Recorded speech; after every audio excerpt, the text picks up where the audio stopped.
যখন অবসরে শিশুদের থাকার কথা খেলার মাঠে বল নিয়ে ছোটাছুটি করবে সবুজ ঘাসে, ঠিক তখন গ্রিল ঘেরা বারান্দা বা বহুতল ভবনের ছাদে অবসরে সময় কাটছে তাদের।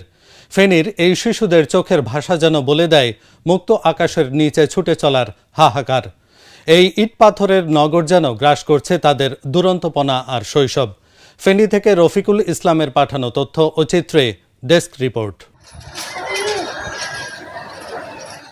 পরিসংখ্যান ব্যুরোর মতে ২৭.২০ বর্গ মাইলের ৩ লক্ষ মানুষের শহর ফেনী। প্রতি বর্গ কিলোমিটারে বসবাস করেন ৮,৬০০ জন। দেশের অন্যতম আধুনিক ও নান্দনিক শহর এই ফেনী। শহরে ইট পাথরের দালান, হোটেল, রেস্তোরাঁ আর হাসপাতাল থাকলেও নেই মানসম্মত একটি বিনোদন কেন্দ্র। এমন অবস্থায় সন্তানের মনোদৈহিক বিকাশ নিয়ে চিন্তিত জেলার হাজারো অভিভাবক। বর্তমানে আমাদের যে পরিবেশ, সেই পরিবেশে বাচ্চা কাচ্চারা বাইরে কোথাও খেলার জায়গার খুব সংকট। এইভাবে এই পরিবেশটা খুবই সুন্দর লাগতেছে এবং সেই পরিবেশে আসলে বাচ্চা কাচ্চাদের মনটা মোবাইল থেকে বিরত থাকবে অন্ততপক্ষে। এটাই আমি আসলে এখানে আসি প্রত্যাশা আমার। দেখলাম, সুন্দর লাগলো, ভালো লাগলো। আসলে এখন তো মানুষ বাচ্চাদের খেলার মতন তেমন কোনো জায়গা নেই। তো এখন সবসময় বাচ্চারা ঘরে বসে মোবাইল দেখে, টিভি দেখে, গেমস এগুলো নিয়ে বিজি থাকে। তো এখানে একটু নিয়ে আসলে ওরা খুব ভালো সময় কাটাতে পারে। ওদের জন্য ভালো, আমাদের জন্য ভালো। আমরা একটু ভালো টাইম স্পেন্ড করতে পারি, একটু রিল্যাক্স থাকি। ওরা এখানে খেলাধুলা করে, এই জন্য আসলে এখানে নিয়ে আসা। সরকারি ব্যবস্থাপনায় রাজাঝির দিঘির পারে একটি নামমাত্র শিশু পার্ক থাকলেও তার পরিসর নগণ্য। বিনোদন কেন্দ্রের অভাবে অভিভাবকদের ভরসা এখন ইনডোর গেমস সেন্টারগুলো। আমার খেলাধুলা ভালো লাগতেছে, আমি পাশে বসে বসে বোর হয়ে গেছি, এই জন্য আমি এখানে খেলতে এসেছি।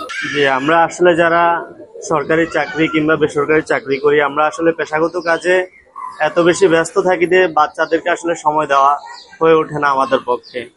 তো সেক্ষেত্রে বাচ্চার মা বাড়িতে একা থাকে বা বাচ্চাদেরকে সেইভাবে সময় দিতে পারে না, বা মা অনেক সময় বিরক্ত হয় বাচ্চাদের দুষ্টুমিতে। এবং দেখা যাচ্ছে যে আমাদের অভিভাবকদের অসচেতনতার কারণে আমাদের অনেক বাচ্চা আসলে অটিজম বা এডিএসডি নামক যে ব্যাধি আছে এটাতে সাধারণত আক্রান্ত হয়ে থাকে। এখানে আসার কারণটা হচ্ছে, আমরা যে সময় খেলতাম তখন অনেকগুলা মাঠ ছিল, আমরা ওই মাঠ পেতাম, খেলতাম। এখন এই বাচ্চারা তো ওই মাঠগুলা পাচ্ছে না। মাঠ যে পাচ্ছে না, তাদেরকে একটা মানসিক বিকাশের জন্য তারা তো খেলাধুলা, এটা তো মানসিক বিকাশের একটা বড় অংশ, এটা সবাই জানে। তো ওদেরকে আমরা ওই পরিবেশ দিতে পারছি না। তাই বলে এই যে একটা ফানল্যান্ডে আসছি, এটাতে বাচ্চারা যে খেলে যে মজা পাচ্ছে, আমাদের মতো ফিল পাচ্ছে না ঠিকই, তবে কিছুটা হলেও তাদের মানসিক বিকাশে সহায়তা হচ্ছে বলে মনে করছি আর কি। শিশুদের মানসিক ও শারীরিক বিকাশের জন্য যেমন প্রয়োজন খোলা জায়গা, তেমনি নাগরিক জীবনে আনন্দ ও স্বাস্থ্যের জন্য দরকার উদ্যান বা পার্ক। আসলে এখন বর্তমান প্রেক্ষাপটে বাচ্চাদের খেলার মাঠের অনেক সংকট। বিশেষ করে বাচ্চারা মোবাইল ফোনের প্রতি বা বিভিন্ন ইলেকট্রনিক ডিভাইসের প্রতি আসক্ত হয়ে গেছে। একটা সময় ছিল আমরা যখন বিভিন্ন মাঠে প্রান্তরে দৌড়ে খেলতে পারছি, কিন্তু এখনকার বাচ্চারা কিন্তু সেই সুযোগটা পাচ্ছে না। বর্তমান বাচ্চাদের জন্য এবং ওদেরকে একটা খেলার পরিবেশ দেওয়ার জন্য আমাদের এই ক্ষুদ্র প্রচেষ্টা। শিশুরা পার্ক আর মাঠে ফিরলে হয়তো কমে যাবে মোবাইল আসক্তি, শিশুদের মানসিক প্রশান্তি বাড়বে, এমনটাই বলছেন এই বিশেষজ্ঞ চিকিৎসক। একটা বাচ্চার শারীরিক বিকাশ থেকে তার মানসিক বিকাশ খুবই জরুরি। খেলাধুলা হচ্ছে শুধু একটা বিনোদন নয়, এটা শিশুদের মস্তিষ্কে আনন্দের হরমোন তৈরি করে, তার মানসিক চাপ কমিয়ে দেয় এবং একটা সামাজিক বন্ধন তৈরি করে। খেলাধুলার অভাবে এবং খেলার মাঠ না থাকাতে বাচ্চারা ঘরবন্দি হয়ে যাচ্ছে, বাচ্চারা মোবাইল এবং টিভি গেমসের প্রতি আসক্তি হচ্ছে এবং এতে করে তার মানসিক এবং আচরণগত সমস্যা পড়ছে। এই ক্রীড়াবিদ বলছেন, মাঠ না থাকায় চাপ পড়েছে জেলার একমাত্র ভাষা শহীদ সালাম স্টেডিয়ামের ওপর।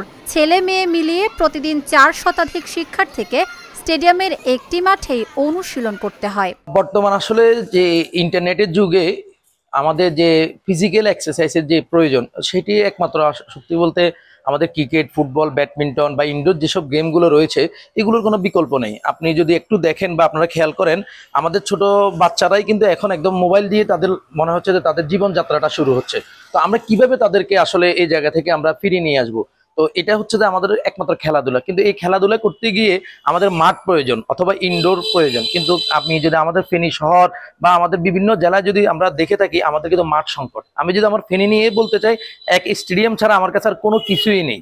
স্কুলের যেসব মাঠগুলো সেগুলো নষ্ট হয়ে আছে, অনেক জায়গায় আবার স্কুল চলাকালীন সময় ওইখানে খেলাধুলা করা সম্ভব না। তো আমার উচিত যে প্রশাসন এবং জেলা ক্রীড়া সংস্থা বা যারা আছেন আমাদের প্রশাসন বা সরকার, বিশেষ করে আমাদের ছেলে মেয়েদের মেধা বিকাশে আমাদের খেলাধুলার বিকল্প নয়, আর এই খেলাধুলা করার জন্য আমাদের মাঠ প্রয়োজন। ফেনীতে শিশু কিশোররা বেড়ে উঠছে ইট পাথরের দালানে।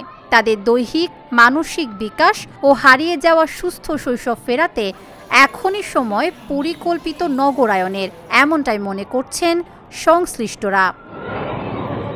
Dhaka journal, news desk.